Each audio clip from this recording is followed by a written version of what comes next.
people, how do someone lose over $170,000 over a 9-year period? Well, people, this story might just shock you, and it could be happening to you right now. Let me explain. So, people, this 43-year-old man went through a very bad divorce. He have only one kid. After his divorce, this man was homeless. He was sleeping in his car. After this man divorced, he slept in his car for over a year until he was able to save up enough money to get an apartment. So when this man first started looking for apartments, he was having a very hard time because his credit was very bad from his divorce. Now, the reason this man was having a hard time finding somewhere to stay, he wanted to stay somewhere that was decent because he was going to be picking his son up every other weekend. And all the apartments this man considered nice turned him down because of his credit. So this man then got on Craigslist looking for somewhere to stay, and this man found what he thought was a dream. This man found an older 3-bedroom house that was in the country, built in 1920. The owner only wanted $1,000 down, and it was a rent to own. So this man was very excited because he had a chance to actually own a house. So this man scheduled an appointment with the landlord, and he went out and he looked at the house. When he got there to the house, he loved the house despite all the problems the house had. So the landlord was going to do a rent to own contract with this man. The house was going to be as is. Now, even though this house had a lot of problems, this man loved the area. That's why he was very excited to get the house. Now, people, when I say this house had a lot of problems, it had a lot of problems. It needed a roof. It had electrical issues. The air conditioning did not work. The walls had a lot of holes in the walls. The carpet was filthy. The people that lived there before had dogs. Also, before this man moved in that house, nobody hadn't lived there for 8 months. So a lot of people was dumping tires in the yard.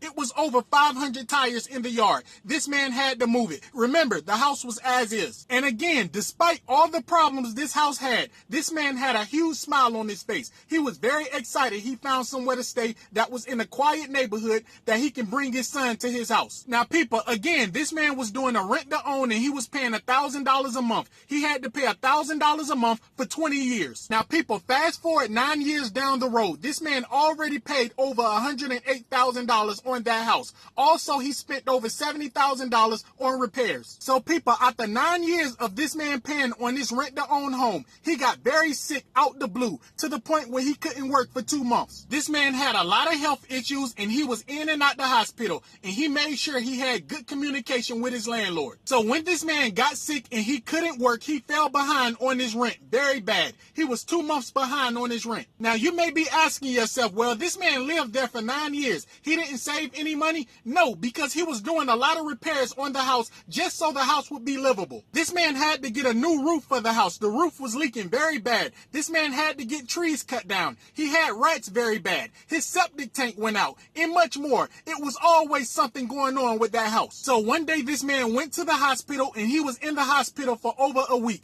And despite him communicating with his landlord, when he got out the hospital, he was evicted, and half of his stuff was gone. People in the neighborhood stole half of this man's stuff that he accumulated over 9 years. His bed, his TVs, his refrigerator, everything. Now, people, think about this for a second. This man got out the hospital, and he had very serious health issues. He hadn't worked in over 2 months. Now he found out he was evicted, and all his stuff is gone. So, people, this man lost well over $170,000 in a 9-year period from doing a rent to own. Now, I know what some people are going to say. They're going to say, if you have a mortgage with the bank and you fall sick and you don't pay your mortgage, your house will be foreclosed on. You is 100% correct. But the bank is not going to sell you a house that's worth $15,000 as is, that need a lot of repairs, and they trying to sell you the house for $240,000. That's what this man would have paid on this house in 20 years. He would have paid $240,000, not including the repairs. So having said that, when you get online and you see these people saying they can rent to own a house and you can own this house, be very careful, because God forbid if something happened to you, they won't do nothing but evict you and rent the house out to someone else.